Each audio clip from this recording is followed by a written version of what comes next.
Estamos online. Olá, pessoal. Alan Bastos aqui, sócio da Movement, mais uma vez começando aqui um episódio do nosso podcast falando de obesidade e emagrecimento. Hoje eu tenho a honra aqui de ter um convidado especial, mas antes de falar do nosso convidado especial, vou deixar meu amigo Fábio Cauê se apresentar. Fala, galera. Fábio Cauê falando.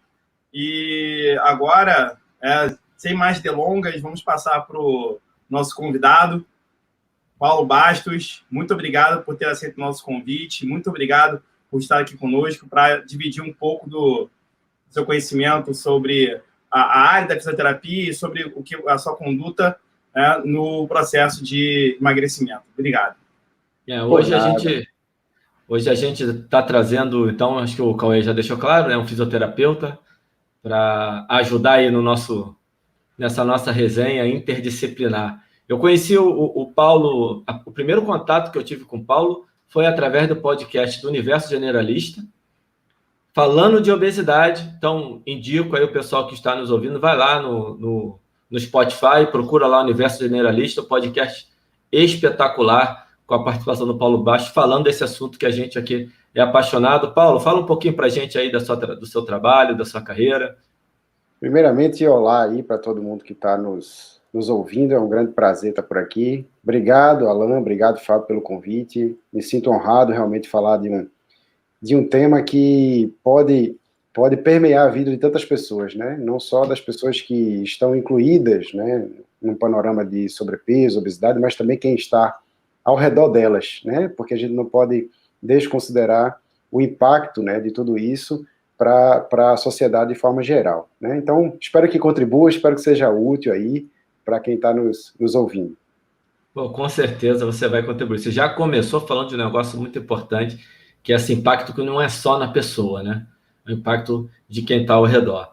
E aí, o Paulo, a gente sabe, aqui você tem um curso no FBA, eu fiz o curso do FBA com o Pablo Santurbano, espetacular, sou fã do Pablo Santurbano, fiz oficina com a Rafa Brandão e com a Edma Alves e a Léa Casapelin, também espetacular.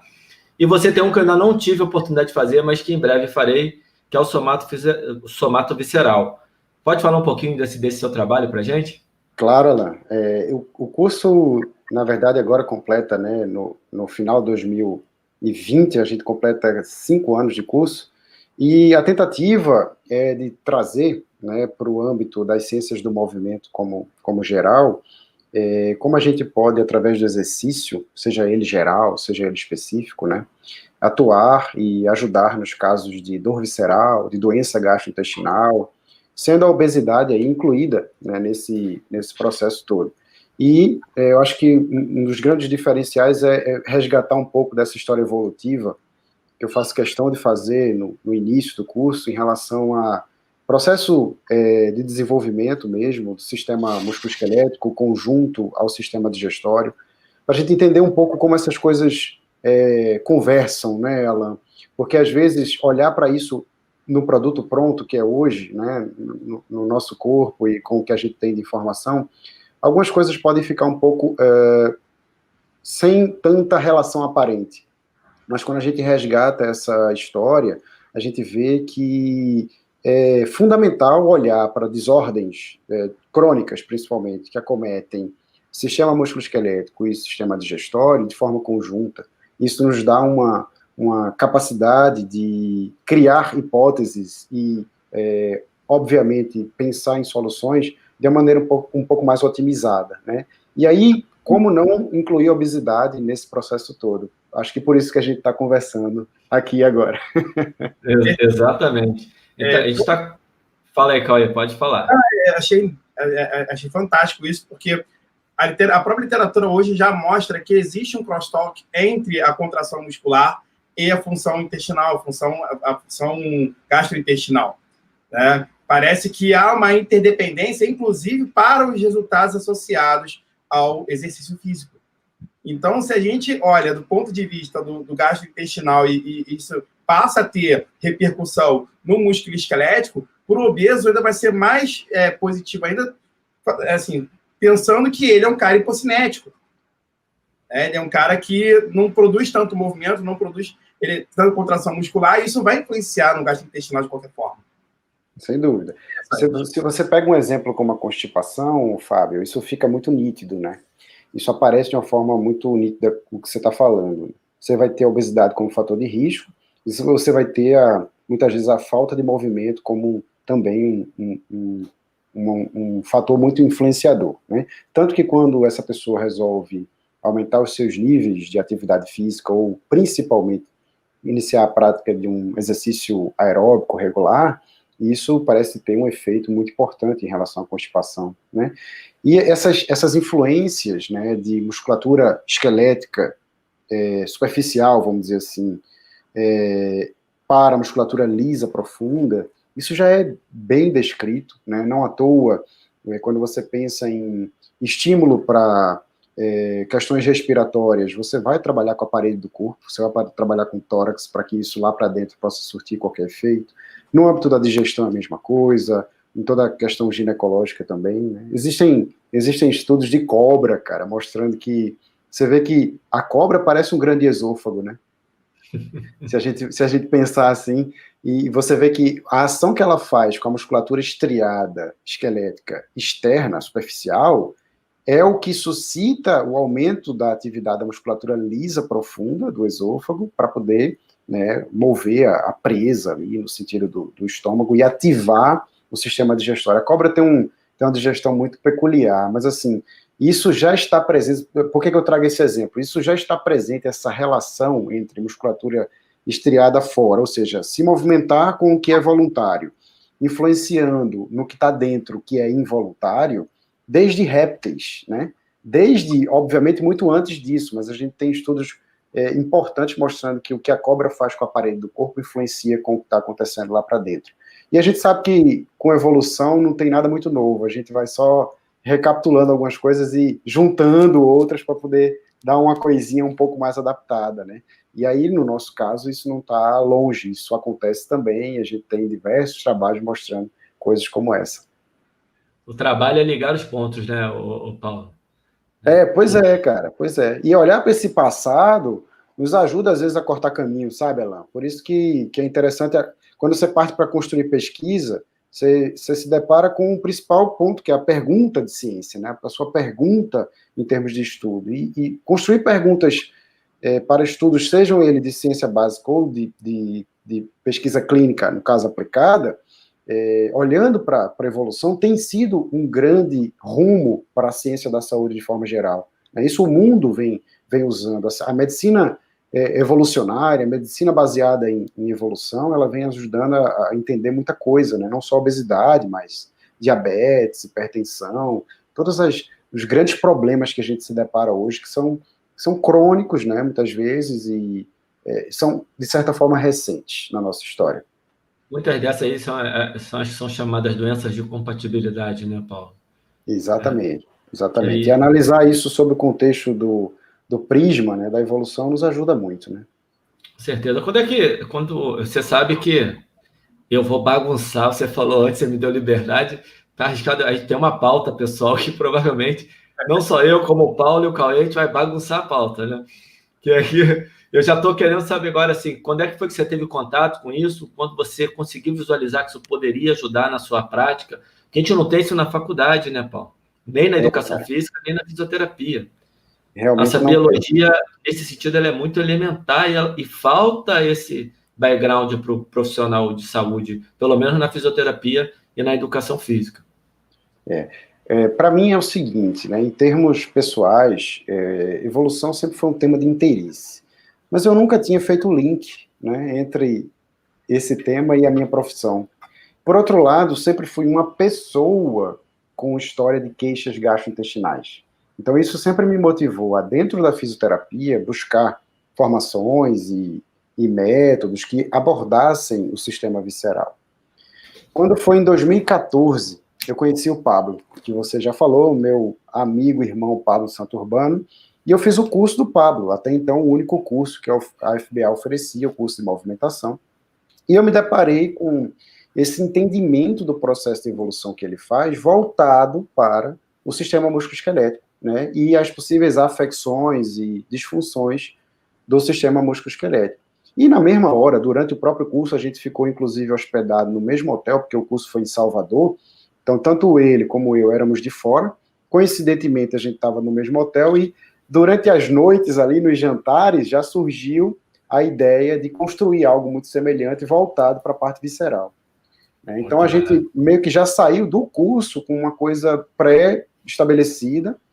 Nos encontramos depois disso num congresso em Teresina, um mês depois. Eu fui dar uma palestra sobre questões gastrointestinais e ele sobre a FBA, sobre a parte musculoesquelética. Como éramos já conhecidos, o pessoal colocou a gente no mesmo quarto, e eu brinco com ele dizendo que tudo começou num quarto de hotel, numa noite quente de Teresina. Porque de fato, foi ali que a gente decidiu produzir o conteúdo. Né? Então, passamos aí o resto de 2014 e 2015 inteiro revisando literatura, produzindo conteúdo. Em 2016, nós lançamos a primeira turma, né? Que obviamente não tem nada mais dessa primeira turma no curso atual, mas assim, é um processo dinâmico, né, que precisa acompanhar as evidências e precisa acompanhar o que vai surgindo, mas o cerne é o mesmo, né? Olhar para a evolução, trazer isso para a ciência aplicada, entender como a gente pode ajudar para a doença gastrointestinal e dor visceral com exercício, principalmente. Basicamente isso. Bacana. Aproveitando que você falou aí a história é fantástica, só me deu mais curiosidade para fazer o curso, que esse é o que está faltando, esse e o de corrida. Aí você falou aí exercício, a dor visceral.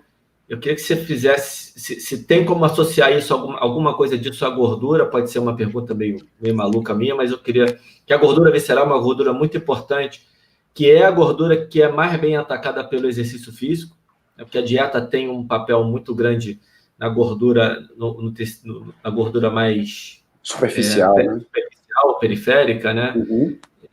E a visceral, ela é muito atacada pelo exercício. Tem uma relação com essa gordura importante, com dor, com exercício aí na fisioterapia? Como é que você atua com isso? Dá um panorama para a gente aí.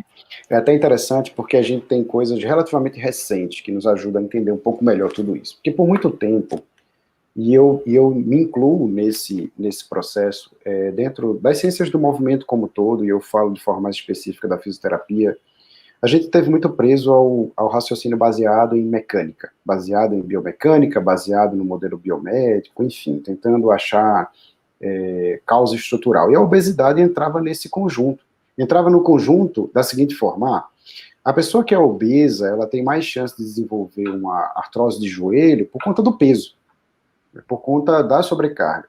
Mas isso, de cara, se torna um pouco questionável quando você analisa, por exemplo, halterofilistas, pessoas com um grande percentual de massa magra, que podem ser comparadas em termos de força-peso, pensando em física pura, a um obeso, pensando na sobrecarga do joelho, e não necessariamente isso também tem um aumento de prevalência, no caso a artrose. Então, esse paradigma do peso pelo peso, ele começa a ser questionado por hipóteses como essa, né, e tantas outras. E aí, muita coisa foi se desenvolvendo, né, em termos de análise. O que a gente tem hoje, ainda de forma...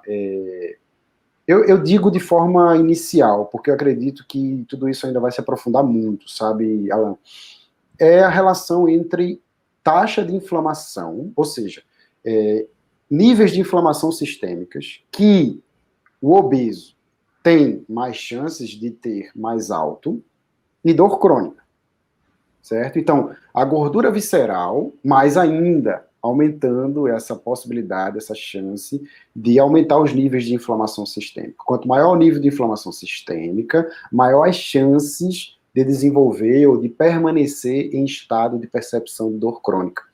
Então, é muito mais por esse prisma, vamos dizer assim, metabólico sistêmico, do que necessariamente pelo peso em si, né, que a gente vai ter as questões permeando aí processos articulares, processos musculoesqueléticos como um todo, tá?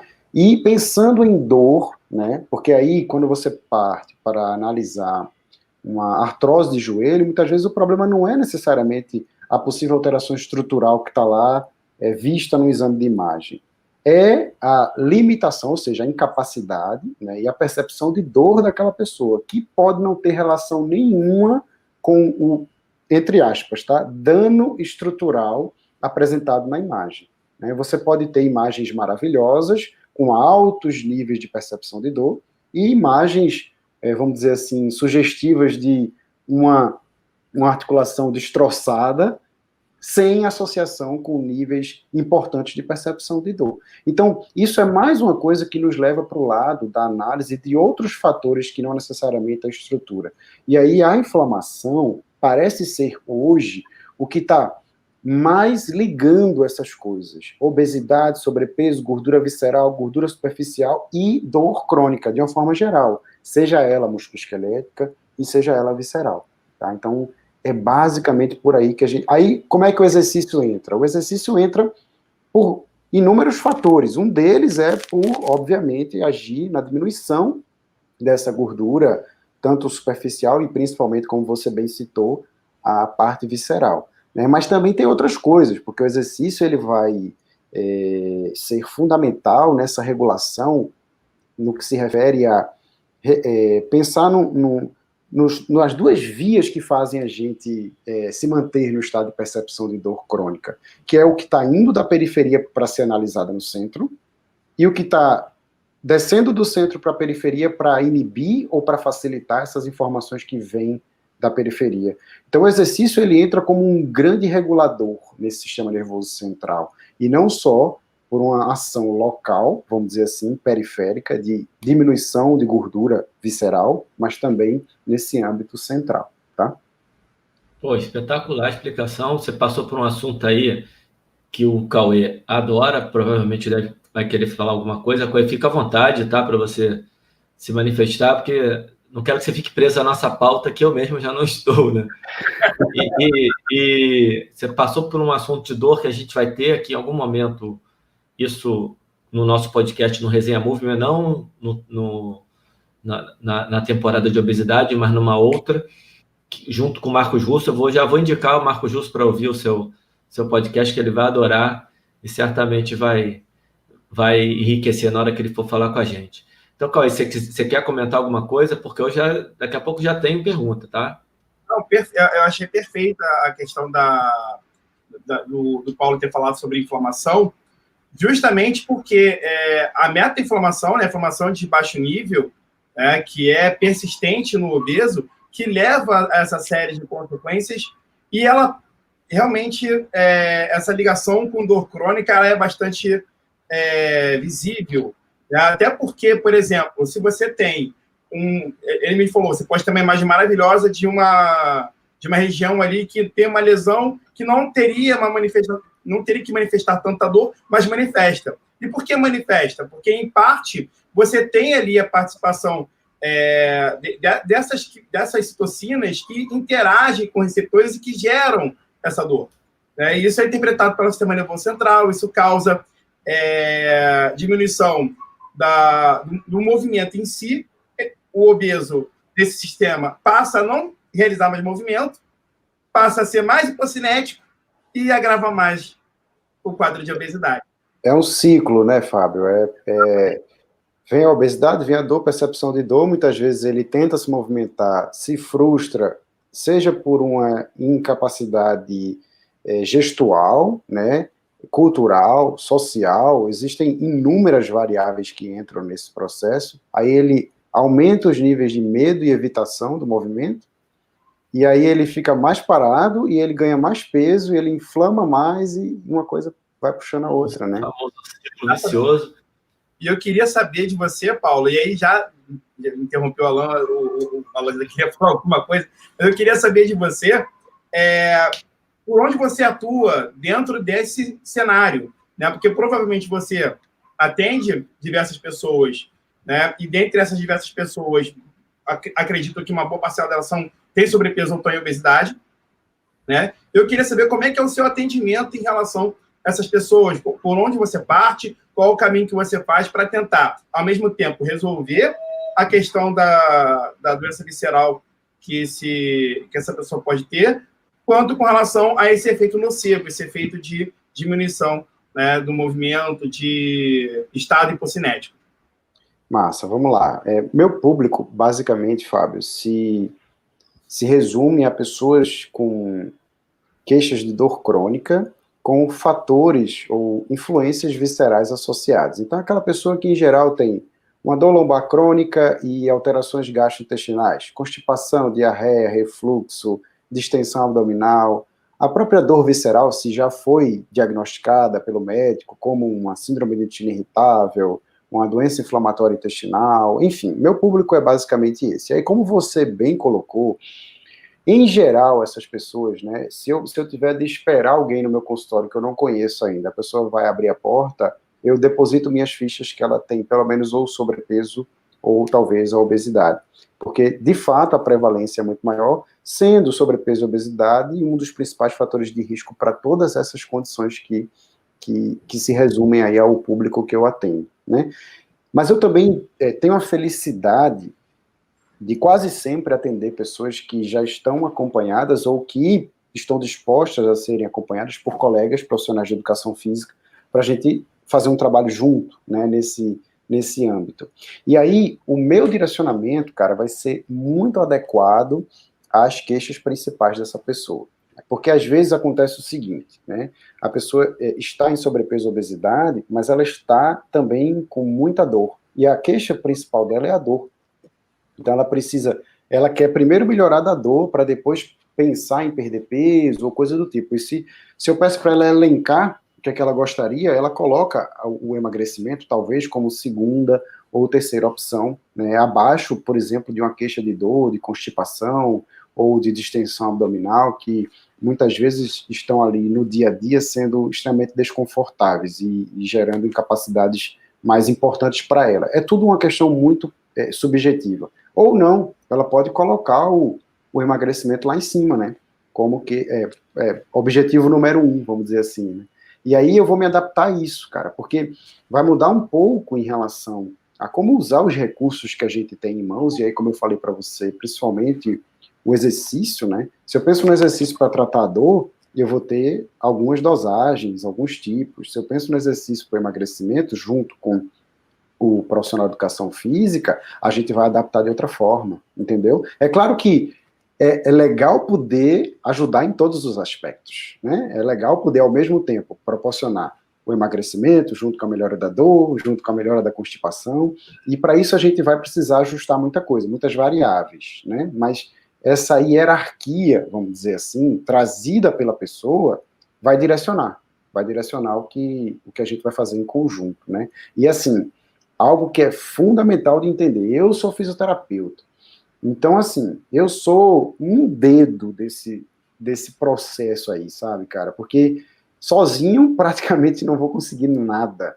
E essa pessoa, eu acho que a principal mensagem que eu posso passar para ela no primeiro momento é que ela não deposite as esperanças dela na minha mão, primeiramente, de que eu vou resolver tudo e que a gente vai precisar de ajuda de um bocado de gente aí nesse processo e que o pivô será ela, a pessoa, né, que se queixa com, enfim, qualquer uma dessas condições para a gente melhorar junto, né, e eu acho que isso é boa parte do tratamento. Quando a pessoa entende isso, ela está aberta a começar a prática de exercício supervisionada com um profissional de educação física, não vai achar que caminhar no parque meia hora de qualquer jeito vai resolver o problema dela, de repente, se indicado, iniciar uma psicoterapia, voltar no médico fazer uma série de avaliações clínicas patológicas, e assim vai, né, nutricionista, etc, etc.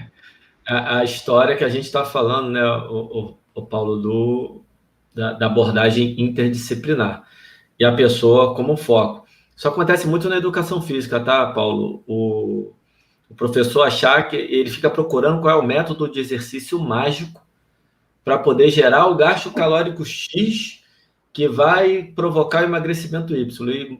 E há muito fracasso nas intervenções.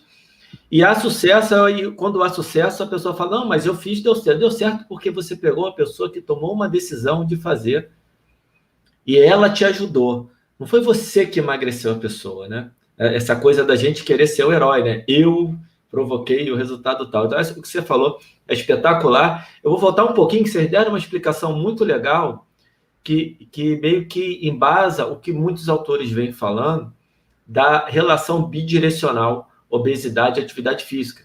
Não é só a falta da atividade física que leva à obesidade, mas a obesidade, seja o sobrepeso, e à medida que a pessoa vai ganhando peso, ela tende a se tornando menos ativa.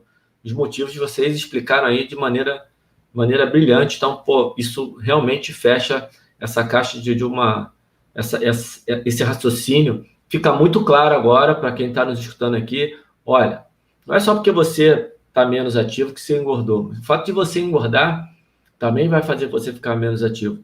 E quem é que veio primeiro, o ovo ou a galinha? Depende muito, né? Vai ter casos que a pessoa começa a engordar e vai ficando... Só que uma coisa puxa a outra, né? Fica muito difícil de querer dizer quem é que é o principal responsável.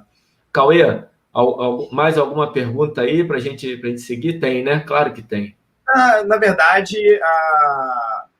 achei a fala do Paulo fantástica e casa muito com o que a gente vem falando, né, sobre essa questão interdisciplinar, sobre você ouvir todas as partes, você ter noção de todas as partes e o protagonista ser a pessoa que vai sofrer com essas intervenções, sofrer entre aspas, né? Vai realizar todas essas intervenções de fato. É ela que vai fazer, a gente só está mostrando o caminho. E aí, na verdade, eu queria puxar um gancho para uma pergunta que está na nossa pauta, né?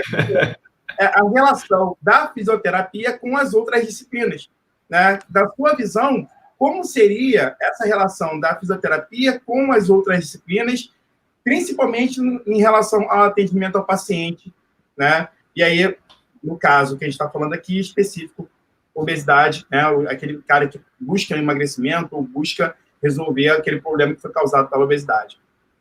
Legal, Fábio. Eu vou te responder fazendo analogia, cara, porque eu acho que fica mais fácil. Eu vou me colocar agora no papel da fisioterapia, a depender da situação, mas acompanhando um atleta de alto nível. Vamos puxar para o outro extremo agora, para poder facilitar o entendimento. Se esse atleta está bem, sem lesão, eu preciso entender que o principal papel que eu posso ocupar é de coadjuvante nesse processo. Porque haverá pessoas muito mais relevantes do que eu em relação àquele momento. Se ele está sem lesão, ele vai precisar muito do seu preparador físico, do seu treinador, enfim, e assim por diante. Então, pensar num paciente obeso, que o objetivo principal dele é o emagrecimento, eu acho que a fisioterapia pode se colocar no papel de possibilitar ao máximo possível que as outras profissões possam exercer o seu papel da melhor forma. Ou seja, se eu consigo, eu penso assim, etapa número 1, eu devo pensar em atuar de todas as formas que eu puder para que essa pessoa não desenvolva ou não permaneça em estados de percepção de dor e incapacidade que limite a atuação, por exemplo, do profissional de educação física. Porque veja o quão desastroso seria, né? Vem nesse processo de treinamento, de repente, uma queixa de dor, a pessoa precisa regredir todo o processo, e aí bota meio que tudo fora, e gera toda a frustração, e etc. Então, a primeira coisa que eu penso é isso, sabe? Se eu não atrapalhar o que os outros precisam fazer, já vai estar ótimo. Primeira coisa, porque é fundamental a gente se colocar no lugar devido. E eu não posso querer comparar, para emagrecimento, principalmente, a depender da situação, claro, né? A gente está falando de uma obesidade que é possível de se trabalhar, por exemplo, com exercícios dinâmicos, não é aquela coisa mórbida, que aí a gente passa a ocupar um outro papel, por exemplo, com a questão mais relevante para a parte cardiorrespiratória, para todas essas condições que precisam de uma regulação muito mais criteriosa, entendeu?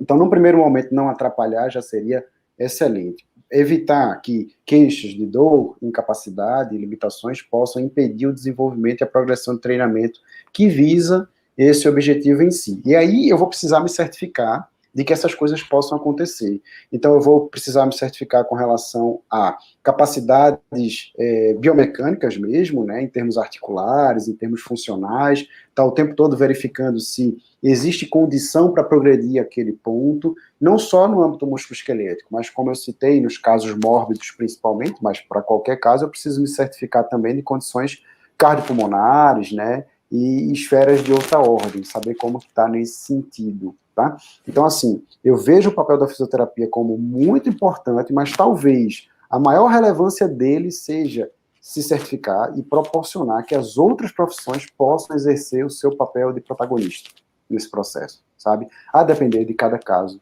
obviamente. Bem, é mais ou menos assim que eu tento encarar. E aí, claro, se eu parto desse princípio, que eu penso assim, sabe, pô, se eu parto desse princípio de coadjuvante, né, tentando dar condição para o pessoal entrar em campo e fazer o que sabe, se eu tiver de ocupar mais relevância nesse processo, naturalmente isso vai acontecer.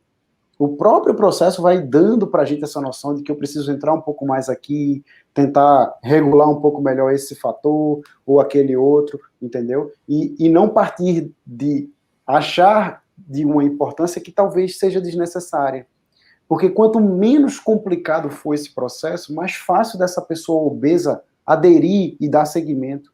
Então, quando a gente começa a colocar coisa demais e variável demais e muitas vezes informação desnecessária demais, a gente aumenta essa evitação, a gente aumenta esse receio, a gente acha que essa pessoa pode desenvolver uma espécie de percepção de ameaça, porque não tem condições para aquilo, eu não posso movimentar, porque senão meu coração vai falhar, meu pulmão não vai responder, sabe? Então, assim, tornar esse processo um pouco mais leve, eu acho que pode ser também uma coisa que a fisioterapia entra, né? Se certificando do que é seguro, dizer, ó, tá tranquilo, relaxa, vamos continuar.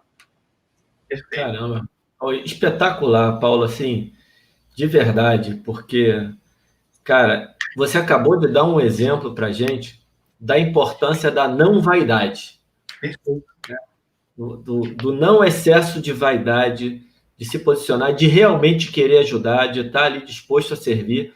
E esse posicionamento que você deu, ele não tem mais o que falar nesse assunto, né, Cauê? Matou a pau. Beleza, legal. Mais claro que esse, impossível.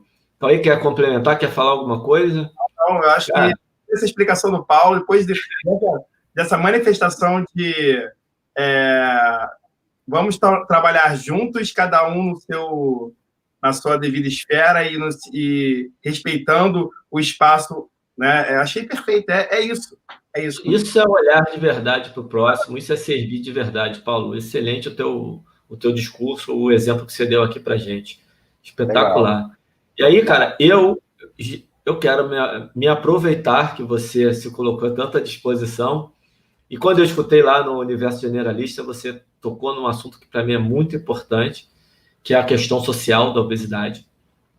Eu queria que você falasse um pouco disso pelo prisma agora da prevenção, que a gente falou muito da intervenção. E eu queria te ouvir, né? Tem um aspecto social aí que é independente da educação física, da fisioterapia, que é maior que isso tudo, mas queria ver a tua visão como fisioterapeuta dessa questão social e também do ponto de vista da fisioterapia. Qual seria o papel dela na prevenção, se tem algum papel na prevenção, e como é que você enxerga a prevenção do ponto de vista social? Não sei se eu perguntei coisa demais junto. Perfeito, cara. Eu acho assim, sabe, Alan, não é muito mistério, vamos dizer assim, em relação ao que precisa ser feito, né, para evitar desenvolver sobrepeso e obesidade, salvo em casos específicos que a gente vai ter fatores pontuais que levam a uma obesidade que muitas vezes não estão sob nosso controle, né? Mas se a pessoa vive, vamos pensar agora em termos psicossociais, né, num ambiente saudável, nessas esferas, psicológica, social e biológica, existem menos chances de desenvolver obesidade, né? Eu gosto de falar desse tema, Alan, olhando para a evolução, pelo seguinte: a evolução, ela dá para a gente, quer você queira ou não, uma análise biopsicossocial de qualquer que seja o problema que você vai analisar. E eu gosto de começar conversar sobre isso com um paciente ou com qualquer pessoa que a gente, aqui agora, a gente batendo esse papo, admitindo que, por natureza, nós temos aí todo um arcabouço, todo um alicerce pronto para desenvolver medo de evitação não, mas desenvolver, por exemplo, um sedentarismo, desenvolver, por exemplo, uma obesidade. Porque, por natureza, nós somos preguiçosos e gulosos. Porque nós nunca estivemos diante de tanta abundância, de tanta oferta. Nós nos desenvolvemos num ambiente de savana africana, e o nosso código genético é esse, sem sofrer mudança de 12 mil anos para cá. Então, a gente vive num ambiente de savana africana de 2,5 milhões de anos, enquanto Homo erectus ainda, até Homo sapiens, vamos pensar aí de 300 mil anos para cá, e todo bebezinho que nasce tem esse potencial de ser um caçador-coletor para viver na savana africana, né? Para sobreviver na savana africana. E na savana africana é isso, meu amigo, você sobrevive. Então você não tem disponibilidade excessiva de alimento e você tem raras chances de repouso, de descanso físico, vamos pensar. Então quando você tem essa chance, é muito legal que você adore descansar, porque você recupera suas energias para um próximo período, seja de fuga ou seja de luta. E quando você tem a oportunidade, e aí entra no nosso tema aqui específico, né? Quando você tem a rara oportunidade nesse ambiente savana, de comer além de um limite de saciedade, é bom que você faça, porque você acumula reservas, né? Então, se você, uma vez no mês, conseguiu caçar um bicho grande ali, é legal que o seu corpo, nesse ambiente, seja capaz de comer muito além do que seria suficiente para te saciar. E isso é uma característica nossa, cara. Isso já é bem evidenciado, o quanto nós conseguimos ir além. É só a gente olhar para o rodízio, né? Quando a gente vai para o rodízio, a gente faz isso, né? Agora eu vou, né, fazer valer tudo que eu investi aqui. Você sai de lá nas últimas, porque você comeu muito além do que seria o suficiente para manter o que você precisa de energia. E isso é biológico. Nós somos gulosos por natureza, porque isso, em termos sociais, era raro acontecer. Mas quando acontecesse, era bom que você pudesse acumular reservas, que você não sabe qual a próxima vez que conseguiria um aporte energético naquela quantidade, né? Só que o que acontece quando a gente desenvolve controle sobre a agricultura, quando a gente começa a produzir comida industrialmente, armazenamento, etc., você tem a disponibilidade excessiva, ou seja, só muda o sistema operacional, o hardware é o mesmo, né? Você tem um hardware adaptado a comer um GNU por mês, e agora você pode comer um GNU ou, enfim, achar um pote de mel em cada esquina que você for. E aí, o seu cérebro, ele continua privilegiando tudo isso, não tem como a gente negar. Então, começar essa conversa admitindo isso, eu acho que é um pouco mais fácil, sabe? E aí a gente passa a olhar para a obesidade e sobrepeso, não necessariamente com um tom de crítica, o que é uma coisa muito importante, mas com um tom de acolhimento, de dizer assim, ó, fica tranquilo, o teu corpo meio que está pronto para isso. É só assim, pensar nos gatilhos que podem ter se somado para que você possa ter enveredado por esse caminho. Mas vamos analisar isso junto, né? E aí, admitindo isso, a gente talvez consiga implementar mudanças da base, porque aí, quando a gente pensa em prevenção, eu não vejo como não falar de crianças, né, cara? Eu não vejo como a gente não pensar nas crianças, porque tudo bem, a gente precisa pensar nos adultos agora, que tem a chance de desenvolver sobrepeso e obesidade, mas a criança, ela é o adulto de amanhã, então você não vai poder deixar de olhar para ela. E aí, quando você entende tudo isso, você fala, não, beleza, então se o problema é esse, o excesso de disponibilidade, a gente tem tudo, pô, você pensa na sua avó, possivelmente sua avó não ficava refletindo assim, o que eu vou comer hoje no jantar? Sushi, hambúrguer, comida chinesa, pizza ou comida italiana, sabe? Ela não fazia isso porque não tinha essa disponibilidade. E a gente está falando de 2 gerações atrás, cara. Ela ia comer o quê? Provavelmente o que ela tinha ali plantado, uma agriculturazinha de subsistência, um animalzinho ou outro que ela criava, que ela podia se dá ao luxo de comer aquilo ali, entendeu? Hoje, cada esquina que você vira tem um outdoor gigante, né, com, acendendo as bandeiras ali no teu cérebro de que você é guloso e que você quer aquilo ali naquela hora. Então você vai, é muito difícil não ir, né? Então, assim, a prevenção que eu penso em termos de obesidade começa com educação em relação a onde parece estar a raiz do problema. Porque essas crianças, elas simplesmente não vão se isolar numa bolha e deixar de ter disponível doce, gordura e etc. Não vão. Elas não vão se isolar numa bolha e deixar de ter disponível o Netflix e o sofá. Mas se a gente entender que a gente tem, por natureza, essa predisposição, e o que a gente pode fazer para limitar esse excesso de disponibilidade, talvez seja um bom caminho, sabe? Enfim, tem muito mais coisa para a gente falar, mas deixa eu dar uma parada para vocês desenvolverem melhor e a gente vai direcionando para o que for mais interessante para vocês. Não, pô, então a gente quer que volte para você continuar falando sobre o assunto. Cauê quer complementar alguma coisa e a gente retoma agora, né? Assim, o que me impressiona na fala do Paulo é que pouco se olha para as crianças, a gente praticamente não vê um olhar focado nas crianças, porque a gente tenta resolver as pessoas que já estão, a gente tenta evitar com que as pessoas que ainda não estão adultos não fiquem, mas geralmente a gente tem um hábito, a cultura de ver a criança cheinha. Não, isso é saúde. Ainda tem esse hábito, ainda existe esse hábito, né? E não é bem assim, né? A obesidade infantil é uma situação grave, né? O Cauê, desculpa te interromper, cara, mas eu vou além do que você falou. A gente, além de olhar para a criança cheinha e achar que é saudável, existem outras questões fundamentais. Existe perceber a restrição, por exemplo, de açúcar para uma criança com menos de 2 anos de idade como algo ofensivo, né? Isso eu me deparei muito em casa, pô. O que eu penso, né? Enquanto o meu filho foi encarado num contexto geral, e olha que eu já vivo numa bolha, porque as pessoas que estão comigo, eu não posso achar que elas representam a população, né? Meus amigos, enfim, pessoas próximas, porque já tem talvez um outro olhar, uma coisa um pouco diferente. Mas, mesmo nesse contexto, o meu filho ser exceção na família como um todo, por exemplo, de não ter tido acesso à tela até 2 anos de idade, não ter tocado em açúcar até 2 anos de idade, o que veja, não é nada radical da minha parte, é recomendação da OMS, né? É recomendação de todas as associações e sociedades de pediatria que a gente vê por aí.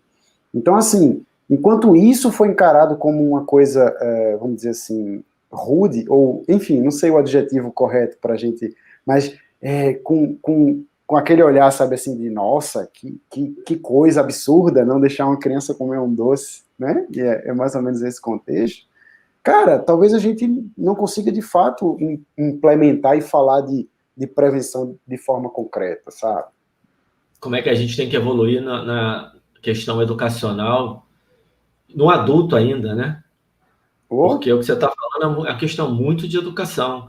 Agora, você foi na raiz da prevenção, né, Paulo? Quando você traz o problema para as crianças que não param de crescer, inclusive, até para que as autoridades, né, para que os órgãos que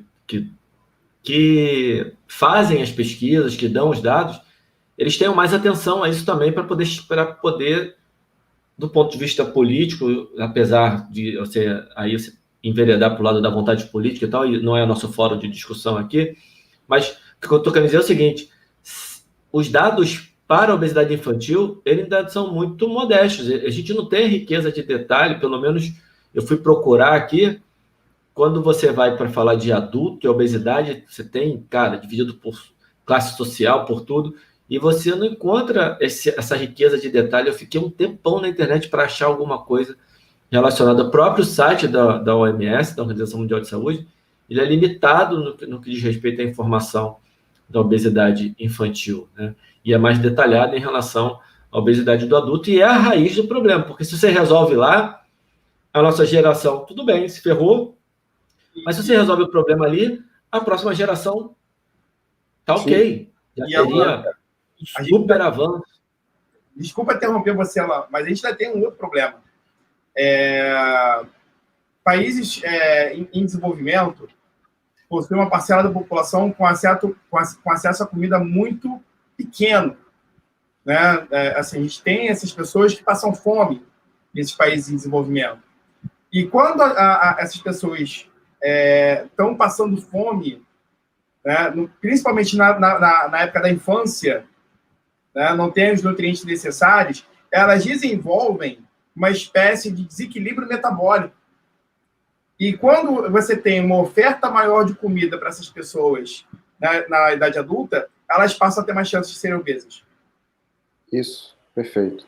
Não é somente... A gente tem várias coisas, mas acho que a gente viu aqui 3 situações. A criança, né, que já é obesa, o adulto que pensa que a criança tem que ter acesso a determinado tipo de alimento que ela não pode ter ainda, e a falta de nutriente para a criança, e aí é o outro lado, né, a total falta de nutriente, a fome que essa criança passa em países de desenvolvimento. O Brasil hoje ainda voltou a estar incluído nisso, né, e todo o desequilíbrio metabólico que isso gera, que pode gerar um obeso no futuro quando aumenta-se a oferta de comida.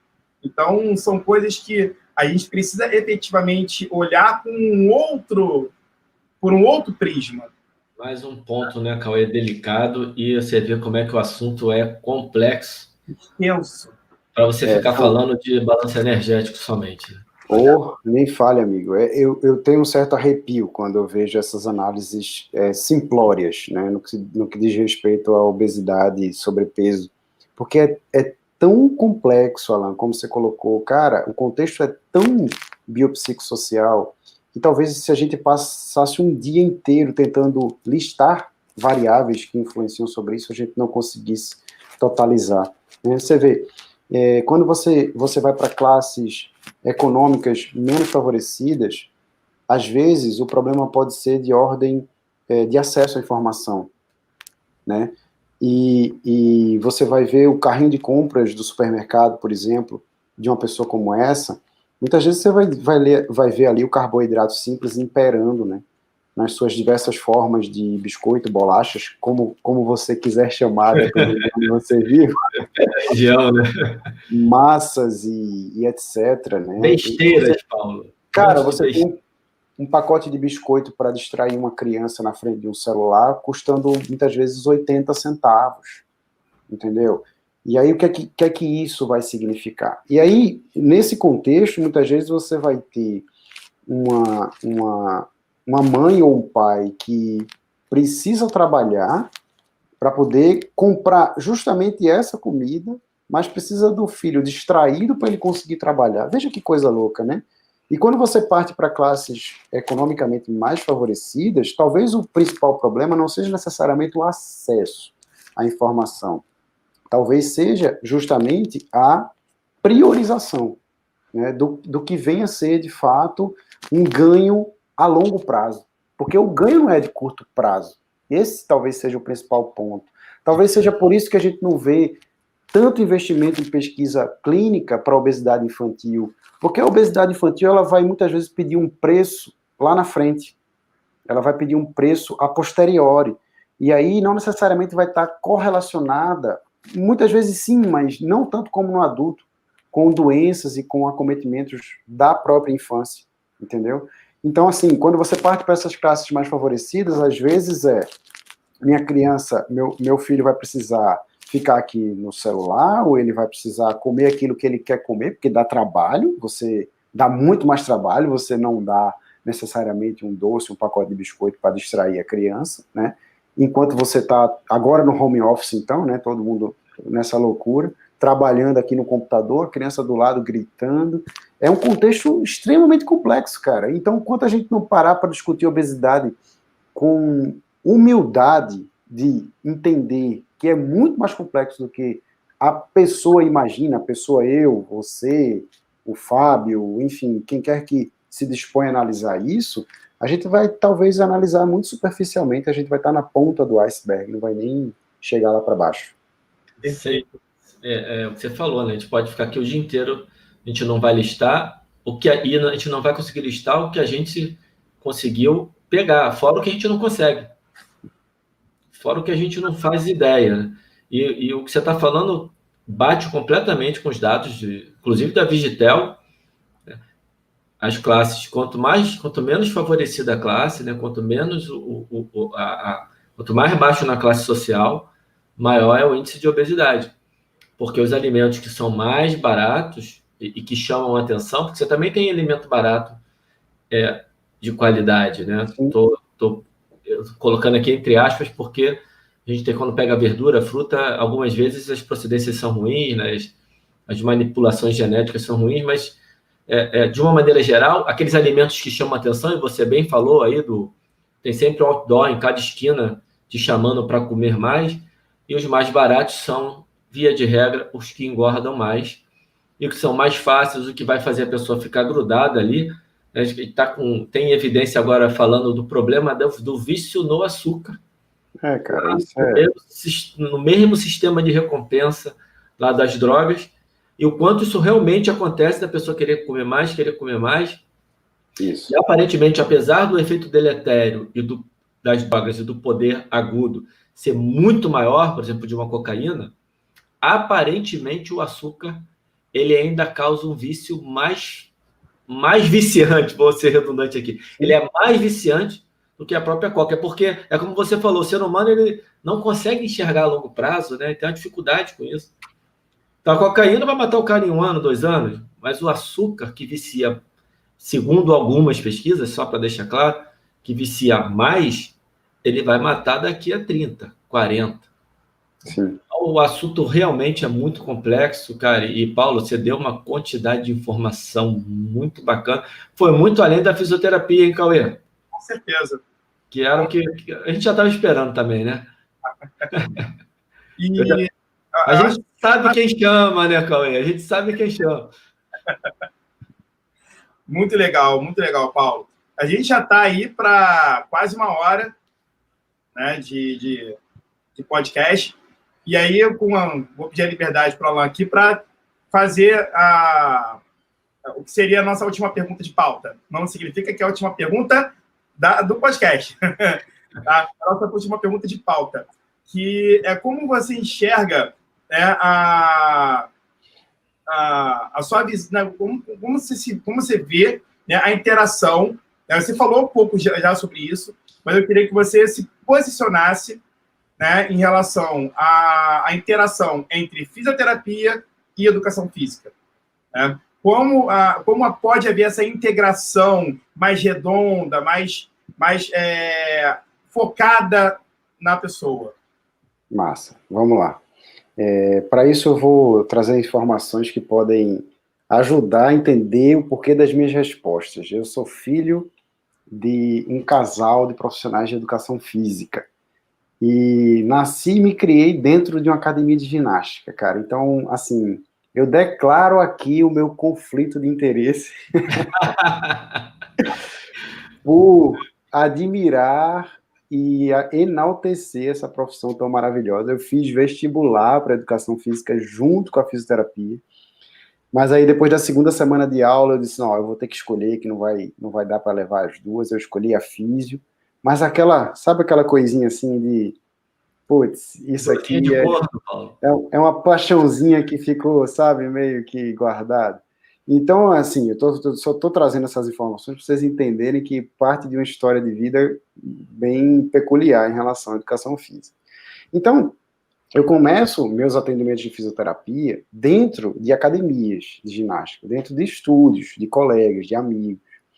Então, eu nunca me vi atuando dentro da fisioterapia sem estar rodeado por profissionais de educação física. Então, talvez por isso eu não consigo enxergar realmente como tamanhas besteiras são trazidas à tona hoje em dia, principalmente com rede social, né, que potencializa tudo isso, entre pequenas rivalidades ou questões tão assim, detalhes, né, que na hora de você pensar na pessoa que está procurando os dois profissionais, isso pouco importa, ela quer melhorar do que ela precisa, né? E aí eu não consigo entender muitas vezes como as pessoas conseguem dar cabimento a essas pequenas coisas que a gente vê serem trazidas à tona. A minha interpretação é o seguinte, Fábio, em relação não apenas à obesidade, cara, mas em relação a qualquer nicho desse que eu te falei, de acompanhamento de pessoas que me procuram. Em geral, eu já recebo muitos pacientes indicados pelos próprios colegas profissionais de educação física. Então, isso facilita muito o processo. E quando não recebo, é a primeira coisa que coloco na mesa. Porque, veja, o que é que eu preciso colocar para uma pessoa que me procura, por exemplo, com dor crônica e doença gastrointestinal? O tratamento dela é exercício. O tratamento médio, longo prazo dela é exercício. O meu papel, muito provavelmente, será curto prazo. Será um papel de apagar algumas fogueiras, organizar algumas coisas, e o que vai, de fato, deixar essa pessoa bem é ser acompanhada por um profissional de educação física, por um nutricionista, por um psicólogo. Tá? Talvez a minha participação possa ser pontual, ela possa ser aqui uma espécie de reavaliação com caráter de manutenção, muito mais nesse contexto, entendeu? Então, existe um momento inicial onde, sim, talvez a fisioterapia seja relevante e possa contribuir com mais eficácia para, por exemplo, reduzir quadros álgicos e equilibrar, né, incapacidades e limitações, mas chega uma hora, eu costumo dar o seguinte exemplo, eu acho que vai resumir a minha fala. Eu e o educador físico, eu e o meu colega profissional de educação física, estamos numa corrida de revezamento. Sabe, o 4%? Nesse caso aí seria 2%. E o paciente, o cliente é o bastão. Por que eu gosto da corrida do revezamento, cara? Porque você vê que não existe, você não consegue analisar uma corrida de revezamento e dizer exatamente qual é o momento em que o cara que estava com o bastão entrega o bastão para o próximo e para de correr. Isso não acontece. Ele começa, por exemplo, eu peguei o bastão, eu estou correndo. E daqui a pouco o cara na minha frente, ele começa a correr junto comigo. E a gente vai trocando o bastão, gradativamente. Eu vou entregando o bastão para ele e eu vou automaticamente deixando de correr, desacelerando, e ele vai pegando esse bastão para ele e dando continuidade ao processo. Então não é uma coisa interrompida, não tem como ser algo em que necessariamente existe essa distinção. É uma coisa contínua, gradativa. Ora um assume um pouco mais de relevância, ora o outro. E quando isso acontece por meio, e aí eu acho que isso conta muito, né, por meio de admiração mútua e amizade, que eu tenho a felicidade de ter com inúmeros profissionais de educação física, facilita totalmente, porque cada um entende seu papel. Eu não vou entrar em capacidade física, cara. Como que eu vou pensar em discutir periodicidade, discutir, não tem como, isso aí é maravilhosamente bem trabalhado por vocês, mas vamos pensar na situação em que aquela pessoa apresenta um quadro de dor, em que a gente vai agora pensar no exercício como tratamento da dor. Aí eu vou entrar para dizer assim, ó, vamos fazer o seguinte, agora vamos ajustar essa intensidade aqui, essa percepção do esforço, com essa dosagem, o que é que você acha disso? Beleza, a gente consegue com isso proporcionar o que ela precisa para o tratamento da dor. Mas será que a gente prejudica o teu objetivo em termos de capacidade física? Ah, talvez sim, então vamos pensar em outra coisa que complemente, entendeu? Então, assim, quando você tem profissionais que procuram se atualizar conjuntamente, procuram estudar, você vê que essas coisinhas pequenas que às vezes são ressaltadas desnecessariamente, meio que se diluem, sabe? Eu acho que é por aí. Eu não costumo dar muita importância a essas coisas não, sabe, Fábio? Eu acho que é uma perda de tempo, assim, essas discussõezinhas, porque, sinceramente, é tão mais interessante pensar em atuar conjuntamente com um colega profissional de educação física, para mim, para o paciente, para ele, do que pensar em qualquer detalhe que poderia significar um problema, porque, sinceramente, não acontece. O exemplo do bastão é espetacular, porque quando o cara chega na linha de chegada, só chega um, mas foram os dois que chegaram, na verdade, né? Pois é. Ganha junto, perde junto, e se você não entregar bastão direito, vai ficar difícil. Tem que estar ensaiado, tem que trocar, os dois tem que estar realmente querendo fazer o negócio junto. E o conflito de interesse é ótimo, Paulo, porque é bom quando tem um exemplo que, cara, não dá, tem isso, peraí. Tem gente fazendo. Sim. E tem muita gente fazendo. Eu hoje, cara, eu converso pelo menos com 3 ou 4 fisioterapeutas de diferentes alunos. É espetacular, sabe? E o trabalho ajuda muito. Eu acho que a gente tem que tomar cuidado e lembrar sempre o que você falou. O bastão. O foco é a pessoa. Não pensar em si próprio. Como é que eu vou entregar essa pessoa lá para o cara? O que eu preciso fazer para ela chegar bem lá e vice-versa? Isso é espetacular. Então, o seu conflito de interesse ajudou perfeitamente. Eu tenho fisioterapeuta também na família, educador físico, psicólogo, então tem toda essa conversa também dentro de casa, já facilita bastante. E tenho a felicidade de conseguir fazer esse trabalho aí, Paulo, muito com fisioterapeuta. E eu sei que já tem gente fazendo com psicólogo também. E isso ainda é muito embrionário na educação física, pelo menos na minha visão. E é mais um passo que a gente precisa dar. Acho que a educação física e a fisioterapia, em grande parte, já conseguiram se livrar das amarras do excesso de vaidade. Sim. O teu relato, ele é ótimo para a gente. Cauê?